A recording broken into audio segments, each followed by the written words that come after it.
Hello everyone, उम्मीद करता हूँ आप सभी लोग स्वस्थ हैं। एसएससी सीजीएल 2023 टीयर 1 का रिजल्ट आउट हो चुका है।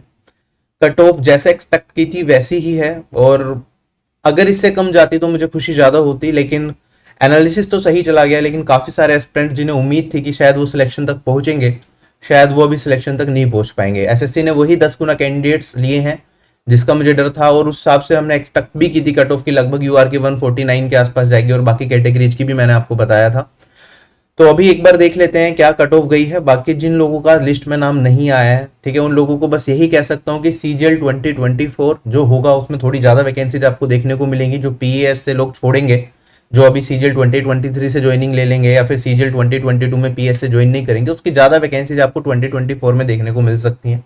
तो अपनी तैयारी मन लगा के करना आप। और जिनका 2023 टीयर 1 क्लियर हो गया है, ठीक है, वो तो जान लगा दो। आपके पास अभी एक महीने से ज़्यादा बहुत कुछ अचीव किया जा सकता है। टीयर 1 में अगर आपने कट ऑफ क्लियर की है तो आपका लेवल ऑलरेडी बहुत अच्छा है। आपको थोड़ी सी बस ब्रशिंग अप की जरूरत है और आप एग्जाम में बहुत बेहतर परफॉर्म कर सकते हैं।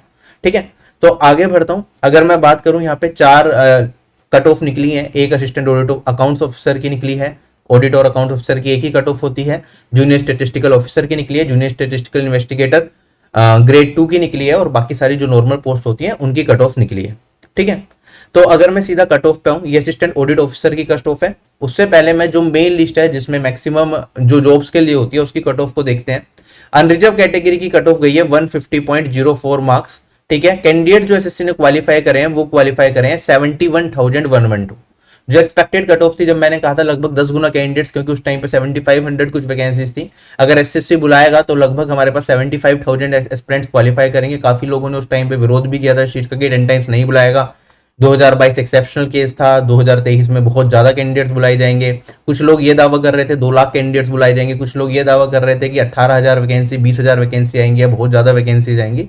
तो ऐसा अभी तो कुछ नहीं है। 8500 हमारे पास वैकेंसी है। आगे बढ़ी तो देखें, बढ़ जाए तो बहुत अच्छा रहेगा। लेकिन फिलहाल जो हमारे पास फैक्ट में चीजें होती हैं, हमें उसे ध्यान में रखते हुए अपनी तैयारी को आगे लेके चलना चाहिए। क्योंकि हमारी एस्पिरेशन से हम चाहते तो हैं कि कट ऑफ आए 100 नंबर, ठीक है, वैकेंसी जाए हर बार पिछली बार 2022 की तरह हमारे पास 36,000, लेकिन ऐसा होता नहीं है। तो हमें रियलिटी को देखते हुए अपनी तैयारी को करना चाहिए। अगर मैं देखता हूँ यहाँ पे अनरिजर्व कैटेगरी की कट ऑफ यहाँ पे 150 मार्क्स गई है। ठीक है, अगर एससी कैटेगरी की कट ऑफ देखूं तो यहाँ पे 126 मार्क्स गई है। एसटी कैटेगरी की 118, ओबीसी की 145, ईडब्ल्यूएस की 143। अगर मैं एक्सपेक्टेड कट ऑफ अपनी देखता हूं तो यूआर कैटेगरी की 149 प्रिडिक्ट की गई थी। ओबीसी कैटेगरी की 144 प्रिडिक्ट की गई थी, उससे 1.5 से 2 नंबर ज्यादा है। ईडब्ल्यूएस कैटेगरी की 141, ये भी 2 नंबर ज्यादा है। यूआर की 1 नंबर ज्यादा है। तो इतना एरर्स तो डेफिनेटली आएगा ही आएगा। अगर एससी कैटेगरी देखूं 126 प्रिडिक्ट करी थी, as it is 126 cut off है। एसटी कैटेगरी की 113 प्रिडिक्ट की गई थी, ये 118 तक चली गई है। तो वेरिएशन लिखा भी है यहाँ पे, एरर +-5, यहाँ पे +-4। एग्जैक्टली जो प्रिडिक्ट करी थी वैसे ही कट ऑफ यहाँ पे गई है। नंबर ऑफ कैंडिडेट जो लग रहे थे लगभग वैसे ही गए हैं। ऑल्दो एसएससी ने जब 71,000 को ही टीयर 1 क्वालिफाई कराना था तो टीयर 2 एक दिन में कराया जा सकता था। एसएससी ने 3 डेट दी है, 25, 26 और 27। अगर 2 दिन में एग्जामिनेशन कराया जा रहा है तो नॉर्मलाइजेशन होगा और 70,000 का एक दिन में आराम से टीयर 2 कराया जा सकता था। ठीक है, सीजीएल 2022 के अंदर भी हमारे पास लगभग 90,000 एस्पिरेंट्स का एक दिन में टीयर 2 कराया गया। सीजीएल 2021 के अंदर भी एक दिन के अंदर टीयर 2 कराया गया था, जहां पे 1 लाख प्लस एस्पिरेंट्स थे। ठीक है, तो इस बार भी एसएससी को मेरे हिसाब से एक दिन में कराना चाहिए, जिससे कि नॉर्मलाइजेशन की वजह से कोई भी मेजर दिक्कतें आगे देखने को ना मिले। ठीक है, अगर मैं बात करता हूं यहाँ पे, अगर असिस्टेंट ऑडिट ऑफिसर की कट ऑफ की बात करें, इसकी भी कट ऑफ प्रिडिक्ट करी थी। अनरिजर्व कैटेगरी की 169 कट ऑफ प्रिडिक्ट की गई थी। यहाँ पे अनरिजर्व कैटेगरी की कट ऑफ है 169.67। ओबीसी कैटेगरी की 166 प्रिडिक्ट करी थी, 166 कट ऑफ है। ईडब्ल्यूएस कैटेगरी की 167 प्रिडिक्ट करी थी, 167 कट ऑफ है। +-1 का भी गैप नहीं आ रहा है यहाँ पे। ठीक है, एससी कैटेगरी की 152 प्रिडिक्ट करी थी, 154 कट ऑफ गई है। एसटी कैटेगरी की 145 प्रिडिक्ट करी थी, 148 गई है। एक भी कैटेगरी की कट ऑफ जो मार्जिन थे उससे बाहर नहीं निकली है और बहुत करीब है जो एक्सपेक्टेड कट ऑफ थी। राइट, अगर मैं बात करता हूं, ये हमारी AAO की कट ऑफ रही है। इसके लिए आपको एक अलग से पेपर देना पड़ता है जो इस कट ऑफ को क्वालिफाई करेंगे। ठीक है, वो फाइनेंस एंड अकाउंट्स का पेपर होता है। आरबीआई एप्लीकेशन पर उसका कोर्स अवेलेबल है। जो लोग उसकी तैयारी करना चाहें अभी 1 महीने आप तैयारी कर सकते हैं। ठीक है, इसमें इकोनॉमिक्स तो जो आप नॉर्मल पढ़ते हैं वो आती है और थोड़ा सा एक्स्ट्रा इकोनॉमिक्स का पार्ट आता है। बाकी अकाउंट्स आप पूछा जाता है। जिसने अकाउंट्स ले रखा हो 11-12 में, जिसने अकाउंट्स पढ़ा उनके लिए चीजें बहुत आसान हो जाती है। जिन्होंने नहीं पढ़ रखा उन्हें थोड़ा टाइम ज्यादा लगता है सीखने में, तो उन्हें ज्यादा नंबर ऑफ आवर डिवोट करने पड़ेंगे। अगर आप ये पेपर देना ना चाहें तो भी आप बाकी पोस्ट के लिए एलिजिबल रहते हैं, इस पेपर को आप स्किप भी कर सकते हैं। जेएसओ की कट ऑफ देखेंगे आप यहाँ पे, तो यहाँ पे अनरिजर्व कैटेगरी की 168 है, अदर कैटेगरीज की भी आप देख सकते हैं। जेएसओ की बहुत कम वैकेंसी थी, इसलिए इस तरह की कट ऑफ है। एसआई ग्रेड 2 की कट ऑफ बहुत ज्यादा निकाल दी है एसएससी ने, अनरिजर्व कैटेगरी की 172, जबकि मुझे नहीं लगता इतने सारे कैंडिडेट्स ऐसे होंगे जो एक्चुअली में एसआई ग्रेड 2 को जो क्वालिफाई कर रहे हैं, उन्होंने फॉर्म भरते टाइम तो लिख दिया कि वो एलिजिबल है इस पर्टिकुलर पोस्ट के लिए, लेकिन शायद ना हो वो। ठीक है, तो सीट्स वैकेंट जाने का मुझे थोड़ा सा डर लग रहा है इस पर्टिकुलर पोस्ट के लिए। बाकी देखते हैं क्या होता है। अगर आगे बात करें तो अभी मार्क्स रिलीज नहीं किए गए हैं, एसएससी थोड़े टाइम में मार्क्स रिलीज करेगा। जब मार्क्स रिलीज करेगा तो देख लेंगे नॉर्मलाइजेशन में की शिफ्ट में कितने कितने मार्क्स बढ़े हैं, तो आप वहां से चेक कर सकते हैं। जो लोग टीयर 1 को क्वालिफाई कर गए हैं वो टीयर 2 की टेस्ट सीरीज आरबी प्लेटफॉर्म से या पे दे सकते हैं, या तो आप वेबसाइट पे देना चाहें वेबसाइट पे, वरना मोबाइल में। रिकमेंडेड ये होता है कि आप वेबसाइट पे ही टेस्ट दें, एग्जाम के माहौल में जैसा होता है वैसे से में थोड़ा टेस्ट देंगे लैपटॉप पे या डेस्कटॉप पे, तो आपको ज्यादा फायदा मिलेगा। टेस्ट 20 कोड यूज करेंगे तो आपको 20% डिस्काउंट मिल जाएगा। ये सिर्फ 2 दिन के लिए वैलिड है। 120 रुपीज में आपको 20 full length mocks with detailed solution मिल जाएगा, लिंक डिस्क्रिप्शन बॉक्स में।